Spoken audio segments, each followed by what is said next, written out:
There's a moment at 2:47 a.m. when your whole life can tilt quiet, dangerous, unremarkable to anyone except you. That was the hour my phone lit up with a call from my husband's best friend, Mike Barnes. I didn't answer at first. I watched the screen glow my own reflection, pale and sharp in the black glass. Next to me, Eric was gone. Again. I knew he'd failed his exam. I knew he'd been staying out late, walking off his disappointment, pretending he was still a man worth waiting for. What I didn't know, what I could never have predicted, was how easily his best friend would drag me down with him. I should have let that phone ring itself dead, but I didn't. The moment I pressed, except everything I thought I understood about loyalty, marriage, and love started to burn. And once it started, I couldn't put it out. I was wide awake before the second ring stopped. My apartment was dark except for the streetlights outside, tracing patterns across the ceiling. I sat up, reached for my phone, and stared at Mike's name flashing on the screen. Eric still wasn't home. A dozen thoughts flickered through my head. Did Eric get in an accident? Was this another night of self-pity at the bar? Or was it something worse? Something I hadn't let myself name until now. I slid out of bed, cold floor biting my bare feet, and answered on speaker. Mike's voice came fast and desperate. "Rachel, it's Eric. He's in trouble. I need you to come down to the station, right now." I felt my chest tighten, but my mind stayed clear. What happened? He got into a fight. Cops picked him up. They're saying it could stick Rachel. A record. You know he can't afford that, not with all the job applications. Please just get here. I've handled everything, but they need you. Just sign, pay the fine, and it'll all go away. I glanced at the digital clock, 2:53 a.m. Mike kept talking. Voice thick with false concern. It's nothing, just a misunderstanding. But you have to hurry. The longer you wait, the harder this gets. In the background, I heard shouts. Someone was crying. Maybe Eric, maybe someone else. I dressed in silence. Jeans, hoodie, old sneakers, no makeup, no rings. I grabbed my purse and keys and left a note on the kitchen counter for nobody but myself. The drive was short and silent. City asleep, neon flickering on empty sidewalks, a bottle rolling in the gutter as I parked in front of the police station. Inside, the harsh lights made everything look cheap and exposed. At the front desk, Mike was waiting, sweating through his shirt. He grinned too wide. "There you are, quick, just come back, they need your signature." I stared him down. What am I signing? He shuffled closer, lowering his voice. "They're saying Eric paid for look, just sign. Pay the fine, say he bought sex, and he gets out. It's a small price to keep his record clean. You know he needs this job, Rachel. You know what's at stake." I looked past him through the glass and saw Eric hunched in a plastic chair shirt, half off, bruises on his arms, avoiding my eyes like a guilty child. Mike reached for my elbow, but I stepped back. "Where's the girl?" He hesitated. "She doesn't matter, just sign." But I wanted the truth.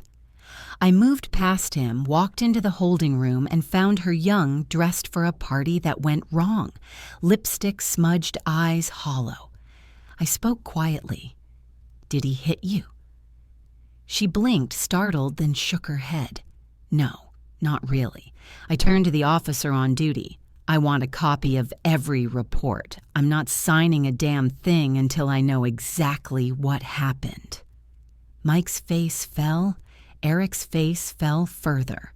For the first time in months, I felt more awake than angry. And for the first time ever, I was ready to stop saving men who didn't deserve it. The fluorescent lights buzzed overhead as I waited outside the holding room, hands shoved deep in my pockets. Mike paced, whispering frantic things about Eric's future, about one mistake ruining a whole life, about how nobody would ever have to know. I ignored him. The officer on duty handed me a printout incident summary witness statements intake forms. Everything I needed, everything Mike hoped I'd ignore. I read every line. Eric was picked up outside the Red Lantern Motel with Vanessa Lee and Jenna Ross, neither of them strangers to the local vice squad.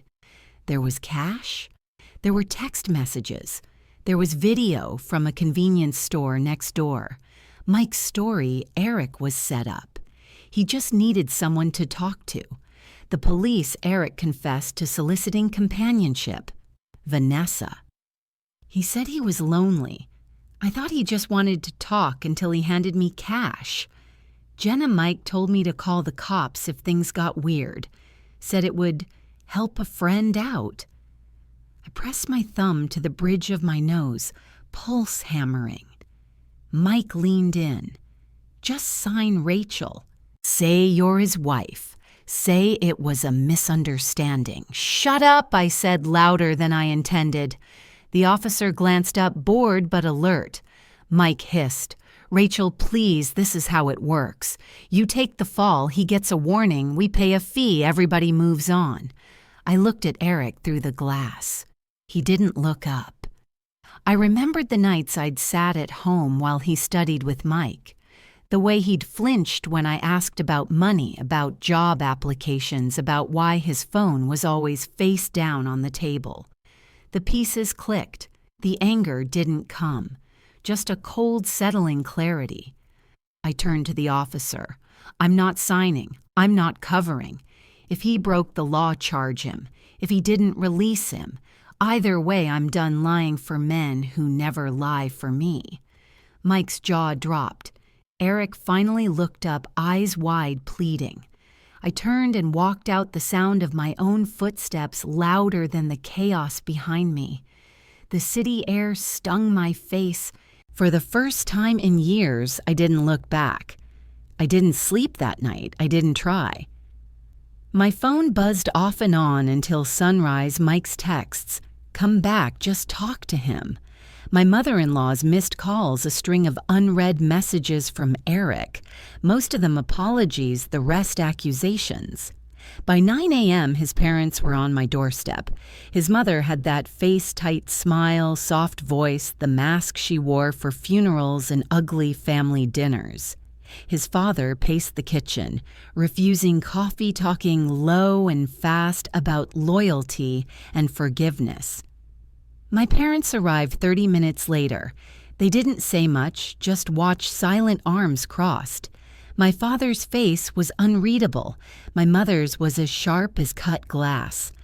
We sat around the dining table, morning sunlight pooling in the chipped varnish. Mike was there too, uninvited, but somehow always in the room when the worst happened. Mrs. Taylor spoke first. Rachel, Eric made a mistake. He's ashamed. He knows he's hurt you. This doesn't have to define your marriage. Mr. Taylor cleared his throat. A man's reputation is fragile. If you press charges, you ruin his life. Yours too. Mike nodded, leaning in like a snake with a secret. You just need to sign the form, say it was all a misunderstanding, and we'll put this behind us. Nobody else needs to know. I looked at my parents. My mother's jaw clenched. My father's hand rested over mine, solid present. I turned back to Eric's family. He lied to me, I said, voice steady. He lied for months, and when he got caught, he sent his friend to make me the scapegoat. You want me to save him from consequences he made for himself. Mrs. Taylor reached for my hand. He loves you, Rachel. I pulled away. No. He loves being rescued. Mike glared. Don't throw your marriage away for pride. I let out a dry laugh. This isn't pride. It's self-respect. Eric walked in, then rumpled, smelling like sweat and defeat. He stopped in the doorway, eyes searching my face for softness that wasn't there. Rachel, he said, voice breaking. "Please, if you don't do this, I'll lose everything." I stood. "You already did. No one stopped me when I left. Not my parents, not his, not Eric." I closed the door behind me. Soft final. And outside in the cold, I promised myself I wouldn't open it again. The legal paperwork came faster than the apologies ever did. I hired a lawyer the next morning. I didn't cry in her office, didn't tell her the full story, just the facts. My husband had been arrested for solicitation. His best friend tried to coerce me into a cover-up, and his family wanted me to make it all disappear. She nodded, almost relieved. "Simple," she said. "You have grounds, no assets in dispute." "Nothing I want back," I answered. She slid a stack of papers across the desk. "Sign here, here, and here. You'll be free within a month." The word free sat heavy in my chest, unfamiliar but not unwelcome. I stayed in a hotel for the first few nights, letting the city noise drown out the last echoes of Eric's voice in my head. I blocked Mike's number, blocked his mother's, archived every text Eric sent, begging for forgiveness, then rage, then forgiveness again. My own parents didn't ask for details. My mother simply dropped off soup and a spare house key. My father, silent as always, fixed the broken zipper on my suitcase before he left. In the silence, I remembered how to breathe for myself. I found a new apartment, small, bright, with wide windows and a patch of sky I could finally call mine. I filled it with the smell of coffee, the sound of podcasts, and stacks of library books that never judged. One rainy evening, the divorce papers came in the mail. I poured myself a glass of cheap red wine, read every page twice, and signed my name at the bottom. The finality was a whisper, not a scream. When I walked it to the mailbox, I didn't hesitate. I mailed back the last piece of our marriage, and with it every excuse I'd ever made for Eric or Mike, or any man who believed women exist, to patch up their disasters. That night, I opened my windows to the rain and slept deeper than I had in years. Outside, the city kept moving, indifferent, alive, unstoppable. Inside, I started at last to do the same. It didn't take long for the city to swallow my old life whole. I fell into a routine work, coffee, groceries, quiet weekends spent walking along the river or people watching from my window. No Eric, no Mike, just the hush of starting over. Then one Saturday morning, my doorbell rang. It was too early for packages and too late for maintenance. When I opened the door, I saw Mrs. Taylor standing in the hallway, holding a Tupperware of homemade lasagna like it was an olive branch. She didn't wait for an invitation, just stepped inside, setting the food on my kitchen counter. "I thought you might need a home-cooked meal," she said. "You always liked my lasagna." I kept my back against the fridge. She looked tired, smaller. Her voice was softer now, stripped of its edge. "Eric's not doing well, Rachel. He's been staying at Mike's, can barely get out of bed." I stayed quiet, fingers drumming on the countertop. "He misses you." She tried again. "He keeps saying if you just came home, things would go back to normal." "There's no normal to go back to," I replied. My voice didn't crack. She sighed. "You always were stubborn. I hope you're happy." I didn't answer, because for the first time I almost was. She gathered her purse and turned to go. "If you ever need anything, call me." After she left, I stared at the lasagna. The smell was familiar cheese garlic, the memory of 100 family dinners that suddenly didn't belong to me. I set the container in the fridge. Didn't eat it. That evening, my phone buzzed with a new message.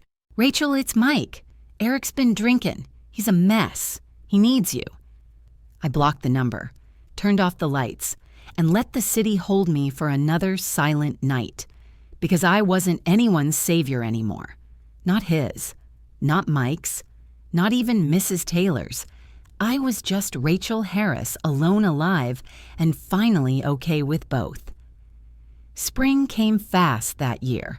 I switched out sweaters for short sleeves, started running in the park again, let the sunlight spill through open windows. With every week, the mess of my old life faded like a bruise that finally stopped aching. Work got busier. I landed 2 new clients, finished a project ahead of schedule, and celebrated with takeout and a glass of wine. My world grew simpler, good work clean, Sheets my own playlist in the morning instead of Eric's anxious news radio. Then one Friday, an email popped up with his name in the sender line. Subject, just one conversation. I almost deleted it. Instead, I read, Rachel, I know you probably hate me. I know I don't deserve it, but I have to ask. I lost my job. I'm behind on rent. Mike's couch is hell. If you could just help just until I get back on my feet, I promise it's the last time. I still love you. Eric. I stared at the screen, waiting for the old reflex, the urge to fix, to comfort, to be the lifeline. It didn't come. Instead, I replied in 2 lines, You made your choices. I'm not your way out.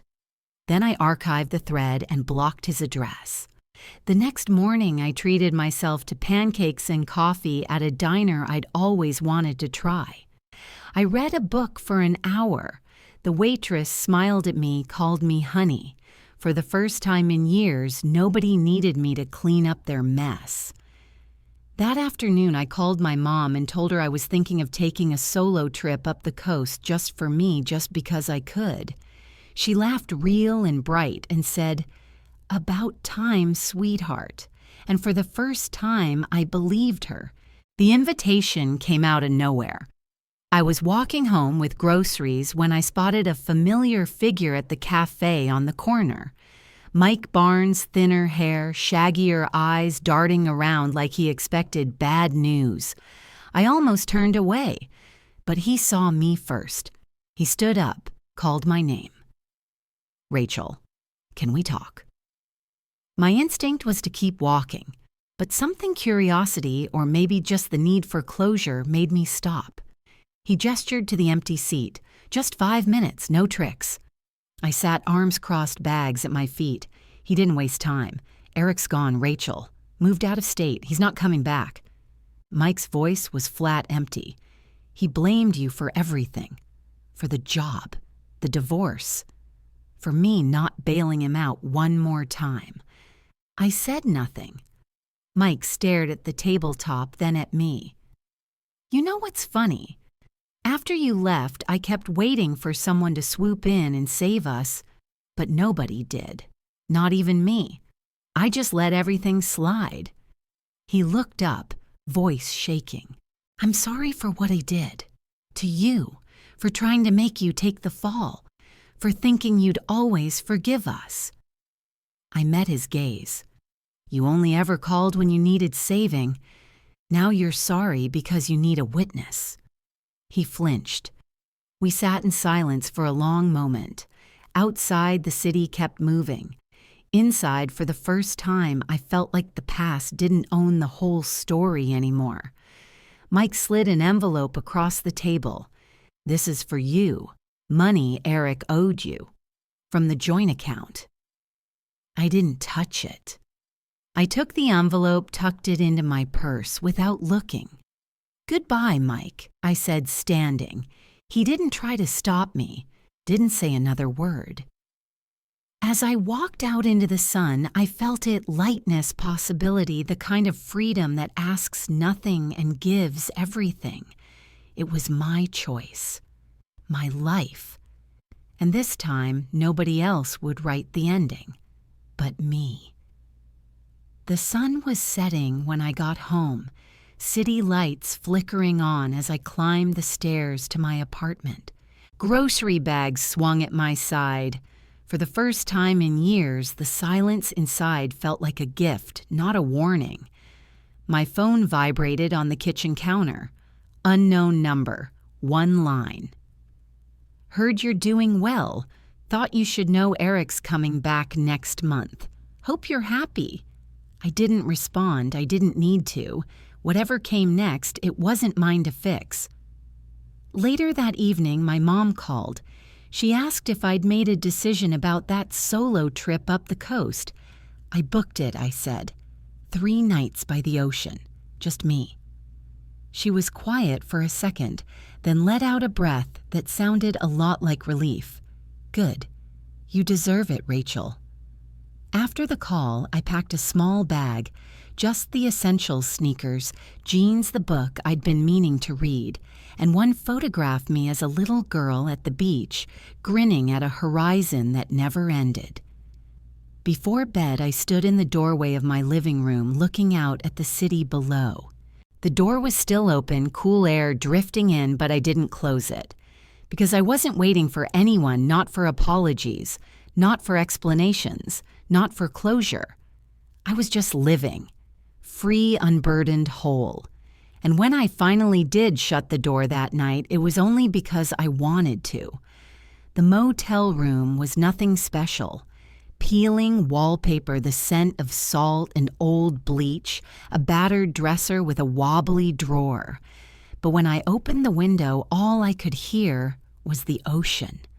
Waves rolled in steady and patient, smoothing the beach in long, slow breaths. I walked barefoot across the sand that first morning, a thermos of coffee and hand sea spray curling my hair. Nobody here knew my story. Nobody cared. For 2 days, I let myself be a stranger in a world that asked nothing of me. I read on the porch, wandered tide pools, watched dogs chase sticks into the surf. The rhythm of the water worked loose something inside me, resentment, exhaustion, maybe even guilt. The second night, I sat by a fire pit outside a tiny seafood shack, wrapped in a borrowed blanket, talking with a woman named Lorraine about nothing and everything. She asked if I was traveling alone. I nodded. "Good for you," she said. "You look like someone who's finally free." I smiled, feeling the truth of it settle in my chest. When I got back to my room, I found a message on my phone from my lawyer: divorce finalized. All papers filed. Congratulations.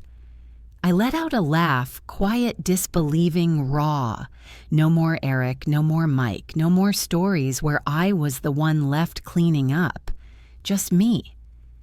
That night, I stood on the balcony, moonlight cold on my face, and whispered a promise into the darkness: I won't rescue anyone who wouldn't rescue me. And for the first time, I believed it. I returned to the city with sand in my shoes and salt in my hair. The first thing I did was open all the windows, let in air and sun, and whatever new thing the world wanted to offer. The apartment looked smaller, but it felt full of my things, my choices, my peace. There were no voicemails from Eric, no texts from Mike. Just a small pile of mail by the door, a half-finished book on the couch, and the plant I remembered to water all on my own. Work was waiting, but for once I didn't feel like I was racing to keep up. I set my own schedule, answered emails on my own terms, turned down a call from a client who never learned how to say thank you. I ate dinner on the balcony, music, low city lights pulsing in the distance. I thought about the woman I used to be, always on edge, always reaching for someone else's lifeline, always bracing for the next disaster she'd be asked to fix. She felt like a memory now, someone I could be grateful for, but never be again. A few weeks later, I got coffee with a friend from work. She asked if I was seeing anyone new, if I'd forgiven Eric, if I ever thought about going back. I smiled. I think about what I want now. I let everything else go. She squeezed my hand. Good. You deserve that. On the walk home, I stopped in a small store, bought myself a bunch of daffodils, and set them in the sunniest window. For the first time, I looked at my reflection and didn't see an afterthought. I saw someone who survived, who ended her own story on her own terms, someone who will never again let herself be written into the margins of anybody else's life. I closed the window, turned out the light, and let myself rest. And in the hush of my own home, I felt it, the life I built, finally, quietly, entirely mine.